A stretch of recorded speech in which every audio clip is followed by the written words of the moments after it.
महाराष्ट्र ग्रामीण बँकेसमोर कालपासून जे आंदोलन चालू आहे, तर या आंदोलनाला पाठिंबा देण्यासाठी या ठिकाणी उपस्थित बाळासाहेब पात्रकर आहेत. बाळासाहेब पात्रकरांचा परिचय म्हणजे शिरसाळ किंवा परळी याच ठिकाणी नसून तर संपूर्ण महाराष्ट्रामध्ये विविध मागण्यांसाठी, आंदोलनासाठी आजपर्यंत भरपूर ठिकाणी आक्रमक भूमिका असतात त्यांच्या. तर त्यांच्याशी आपण संवाद साधणार आहोत. बाळासाहेब, या ठिकाणी ग्रामीण बँकेचे जे कर्मचारी आहेत, तर यांचा पत्रकारांसोबत जो संवाद झाला, तर त्या संदर्भात आपलं काय मत आहे?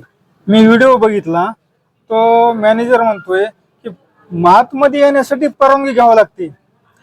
अरे मध्ये घेण्यासाठी काय मंत्र्याची कॅबिन आहे का काय? अरे मंत्र्याच्या कॅबिन मध्ये जायला कोणी परवानगी नाही. आता कोणी मुख्यमंत्र्याकडे डायरेक्ट जातोय आणि तू मॅनेजर आहे आणि बँक कोणासाठी? शेतकऱ्यासाठी ना. इथं परवानगीची गरज काय? दुसरी गोष्ट आहे, हे ग्रामीण भाग आहे, मराठी भाग आहे.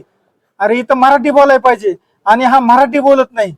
अरे बाहेर राज्यातून येऊन आम्हाला इथं खोटे गुन्हे द्यायची धमकी देतो आणि ते पण कुणाला? पत्रकारांना. पत्रकारांना ही भाषा असेल तर सामान्य शेतकऱ्याला कसं बोलत असेल? ह्या अशा अधिकाऱ्यांना चांगला काटवडी नुसतं बदलीच नाही, किमान 6 महिने तरी याचं निलंबन करायला पाहिजे.